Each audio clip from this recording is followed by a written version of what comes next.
Myself is Mithilesh Agarwal. I teach CPT, Quantitative Aptitude and General Economics in Kolkata.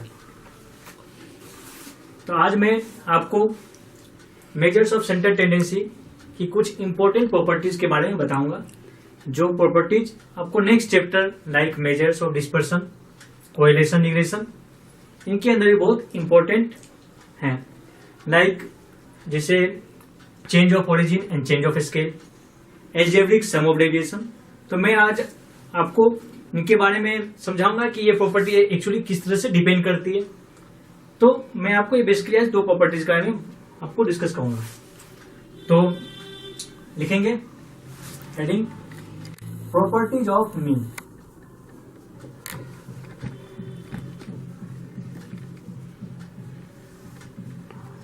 First point, इनका first properties है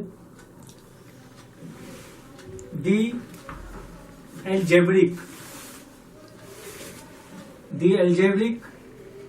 sum of deviation about mean, the algebraic sum of deviation about mean is 0. That is summation of x minus x bar equal to 0. Okay, ये property common है। The algebraic sum of deviation about mean is 0, that is summation of x minus x bar equal to 0। अब ये properties किस तरह से होती है, कैसे प्रूव करें कि ये प्रॉपर्टीज हैं, तो आप देखें कि इन प्रॉपर्टीज को किस तरह से मैं प्रूव करूंगा। तो आप पहले इनको आप लिख लीजिए, फिर मैं इनको अच्छे से आपको समझा दूंगा। ओके, तो लेट्स एग्जांपल। सपोज मैंने 5 ऑब्जर्वेशन की कुछ वैल्यू लिए, मैं लाइक 3, 6, 12, 16 एंड 18, ये मैंने 5 ऑब्जर्वेशन लिए। ओके, तो मैं इनका मीन निकालूंगा। तो जानते हैं कि मीन के फॉर्मूले होते हैं x bar equal to summation of x divide by number of observation. आप इनका सम करोगे, इनके सम आएंगे, देखिए 3 + 6 9, 9 12 21, 21 16 37 plus 18 55, means summation of x equal to 55। तो आपकी मीन होगी 55 डिवाइड बाय 5 इक्वल टू 11। तो एक्स बार हो गए 11 11 11 11 11। अब मैं बस x माइनस एक्स बार करूंगा। तो आप देखिए 3 - 11 -8, 6 - 11 -5, 12 - 11 1, 16 - 11 5, 11 - 18 - 11 7। आप ये देख रहे हैं कि अगर मैं इनको सम करूंगा तो ये आपकी 0 होगी, means summation of x minus x bar equal to 0। तो देखिए आप ये प्रूफ हो गया। तो आप इस तरह देख रहे हैं, अब लिख लिए। ओके, अब देखिए इनको समझिए। तो मैंने आपको सबसे पहले प्रॉपर्टी लिखाई the algebraic sum of deviation about mean. यहाँ पर मैं सिर्फ मीन के बारे में बात कर रहा हूँ, नॉट मीडियन और मोड। तो ध्यान रखेंगे प्लीज, मैं सिर्फ और सिर्फ मीन की बात कर रहा हूँ। अगर यहाँ पर मीडियन और मोड होंगे तो उनकी प्रॉपर्टी चेंज हो जाएगी। तो please be focus on mean, इस मीन को अंडरलाइन कर दें। देखिए मैंने कुछ नहीं किया, यहाँ 5 ऑब्जर्वेशन लिए, उनका मैंने मीन निकाला, मीन को मैंने माइनस किया, उनका समेशन कर दिया। अब कोई वैल्यू ले सकते हैं, ऑलवेज जो होगी इनकी प्रॉपर्टी ये 0 आएगी। Okay, now second properties. तो सेकेंड प्रॉपर्टीज लिखेंगे mean depends upon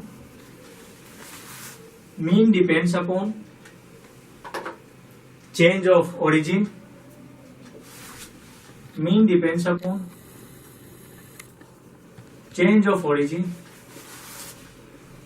and change of scale. ये change of origin and change of scale जो है बहुत ही ज्यादा इंपॉर्टेंट प्रॉपर्टीज है in comparison to previous, because ये नेक्स्ट चैप्टर में आपको ये प्रॉपर्टीज बार बार आते रहेंगे। इनको समझना बहुत जरूरी है। ये नहीं कि सिर्फ इनको लर्न बाय हार्ट कर लिए और हो गया, नो, इनको आपको समझना पड़ेगा। अगर आप समझेंगे तो ये बहुत इजी है, क्योंकि एग्जाम के अंदर ये बहुत बार पूछते हैं कि standard deviation depends on change of origin, change of scale, correlation depends on change of origin, change of scale, वगैरह वगैरह। बहुत बार से आपको मूव करके डिफरेंट टाइप्स के क्वेश्चन पूछते रहेंगे। आप इनको आप नहीं समझेंगे तो आपको बहुत सारी कंफ्यूजन क्रिएट होगी। तो मैंने सिंपल लिख दिया mean depends upon change of origin, change of scale. बोलने के लिए तो मैंने एक लाइन में लिख दिया स्टेटमेंट सिंपल, बट इनको समझना पड़ेगा कि क्यों डिपेंड करती है। तो सबसे फर्स्ट थिंग कि चेंज ऑफ ओरिजिन क्या होते हैं और चेंज ऑफ स्केल क्या होते हैं, पहले अपने को ये चीज समझना पड़ेगा। देखिए चेंज ऑफ ओरिजिन क्या होती है। Change of origin, change of origin का सिंपल सा मीन्स है कोई भी कांस्टेंट वैल्यू, कोई भी कांस्टेंट वैल्यू आप उनको ऐड कर दीजिए और सबस्ट्रैक्ट कर दीजिए, मतलब कांस्टेंट वैल्यू होना चाहिए। लाइक मैं एग्जांपल में बोलता हूँ, मान लीजिए मैं 2 कांस्टेंट वैल्यू लिया, तो उसको एक कांस्टेंट वैल्यू में 2 लिया, उनको आपको हर नंबर से डिडक्ट करना पड़ेगा या फिर ऐड करना पड़ेगा। ऐसा नहीं कि 1 टाइम 2 लिए और नेक्स्ट टाइम 5 लीजिए, इसकी कोई बात नहीं है। तो चेंज ऑफ ओरिजिन का पहले मीनिंग लिख लेते हैं कि चेंज ऑफ ओरिजिन का मतलब क्या है। तो लिखेंगे चेंज ऑफ ओरिजिन, लिखेंगे इसको चेंज ऑफ ओरिजिन डैश, लिखेंगे figures are added, figures are added और subtracted with constant value, with constant value. तो मैं सिंपल क्या लिखा है, फिगर्स आर एडेड और subtracted with constant value. Next लिखेंगे change of scale, change of scale कि चेंज ऑफ स्केल क्या होती है। तो चेंज ऑफ स्केल में सिंपल लिखेंगे फिगर्स, फिगर्स आर मल्टीप्लाइड और डिवाइड, फिगर्स आर मल्टीप्लाइड और डिवाइड विथ कांस्टेंट नंबर्स। अब बोलेंगे भैया कुछ भी समझ में नहीं आया, कुछ भी पढ़ने नहीं पढ़ा, आप क्या पढ़ाए, कुछ ऐड कर दो, कुछ लेस कर दो, क्या डिवाइड कर दो, क्या मल्टीप्लाई कर दो, कुछ भी समझ में नहीं आया। ओके कोई बात नहीं है, मैं आपको एक एग्जांपल अभी मैं दूंगा, आपको ईच एंड एवरीथिंग सब क्लियर कट हो जाएगी कि किस तरह से डिपेंड करते हैं चेंज ऑफ ओरिजिन पर, चेंज ऑफ स्केल पर। तो प्लीज अभी कुछ भी नहीं लिखना है, बी फोकस ऑन बोर्ड। अभी मैं सिर्फ आप इन बोर्ड पर फोकस करें, अभी सिर्फ इनको समझना है, देन आफ्टर दैट मैं बोलूंगा इनको लिखने के लिए, आप लिखेंगे। तो मान लीजिए मैंने ऑब्जर्वेशन ले रहा हूं, मान लीजिए मैं 3 ऑब्जर्वेशन लेता हूं, इनकी वैल्यू है 5, 6, 7। इनका आप मीन निकालेंगे सिंपल, तो इनकी मीन आएगी x बार इक्वल टू 6। अब देखिए ना, इसे या तो रिसीव कर सकते हैं 20 plus 20 divide by 3 equal to x bar आ जाएंगे आपकी 6 कोई प्रॉब्लम नहीं। अब मैं क्या कर रहा हूं, एक y एक वैल्यू लिया, अब मैं क्या कर रहा हूँ y equal to x minus 2 कर दिया, मैंने सब में से 2 डिडक्ट कर दिया। तो मैं 2 डिडक्ट किया मीन्स क्या, मैं यहाँ पर चेंज ऑफ ओरिजिन कर रहा हूँ। चेंज ऑफ ओरिजिन मैंने अभी अभी आपको बताया कि कोई भी वैल्यू या कोई भी फिगर जिसको क्या आप डिडक्ट करोगे, देखिए कांस्टेंट वैल्यू से, उनको हम लोग चेंज ऑफ ओरिजिन बोलते हैं। अभी मैंने आपको बताया, तो देखिए 5 माइनस 2 3, 6 माइनस 2 4, 7 माइनस 2 5। आप देख रहे हैं ये क्या हो गया, सब में से मैंने 2 डिडक्ट किया। जैसे मैं 2 डिडक्ट किया तो आप देखिए कमाल हो गया। क्या कमाल हो गया, जबरदस्त, आप सोच भी नहीं पाएंगे क्या हो गया। देखिए जैसे मैंने यहाँ 2 डिडक्ट किया तो इनकी मीन जो है ऑटोमेटिक वो भी सेम वैल्यू से डिडक्ट हो गई। मीन्स क्या, आप यहाँ पर देखेंगे, देखिए क्या हो गया 4। देख रहे हैं आप, मीन्स क्या हुआ, मैंने यहाँ पर 2 से डिडक्ट किया वैल्यू, बट यहाँ पर मीन भी आप देख रहे हैं 2 से डिडक्ट हो गया। देख रहे हैं, this is called change of origin. Means mean depends upon change of origin. इसलिए मैंने बोला कि मीन जो है सो आपके चेंज ऑफ ओरिजिन पर डिपेंड करते हैं। समझ, यहाँ पर कोई भी मैं कांस्टेंट वैल्यू दूंगा तो ऑलरेडी वो उतने कांस्टेंट वैल्यू से डिडक्ट हो जाएंगे। क्लियर, आप यहाँ पर लिख सकते हैं, यहाँ पर ब्रैकेट में, अच्छा लिखना नहीं अभी तो मैं थोड़ा सा समझने की, ठीक है। तो चेंज ऑफ ओरिजिन की बात हुई, सेम चेंज ऑफ स्केल की बात करते हैं। मैं मान लीजिए y डैश एक न्यू वैल्यू, मैं 2 से सबको मल्टीप्लाई कर देता हूँ, बिकॉज मैंने आपको बताया चेंज ऑफ स्केल के अंदर फिगर्स आर मल्टीप्लाइड और divide with a constant value. तो मैंने यहाँ पर 2 से मल्टीप्लाई कर दिया, कोई प्रॉब्लम नहीं। तो देखिए क्या हो जाएंगे 10, 12, 14।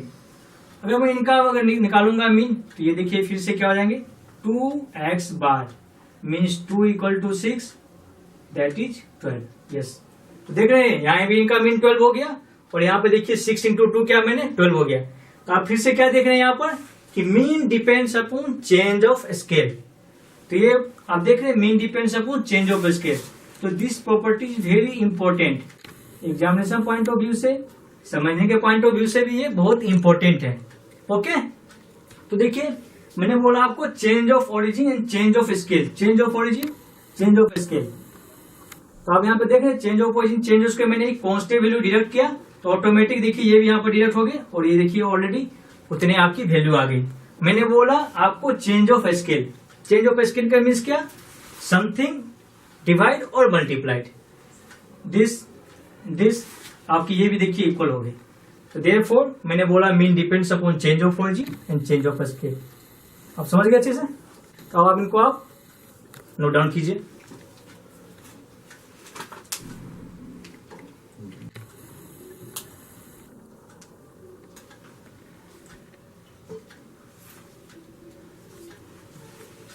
Depends upon change of origin or change of scale.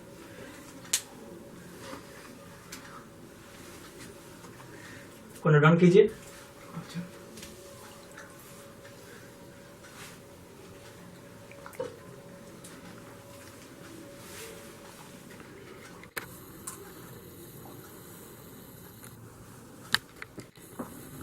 हो गया? तो देखिए तो ये दो प्रॉपर्टी मैंने आपको बताई, the algebraic sum of deviation about mean is zero and second mean depends upon change of origin change of scale. तो दो प्रॉपर्टीज बहुत इंपॉर्टेंट है। आगे की प्रॉपर्टी जो भी होगी मेरी मेन क्लास में डिस्कस होगी। Okay, thank you very much.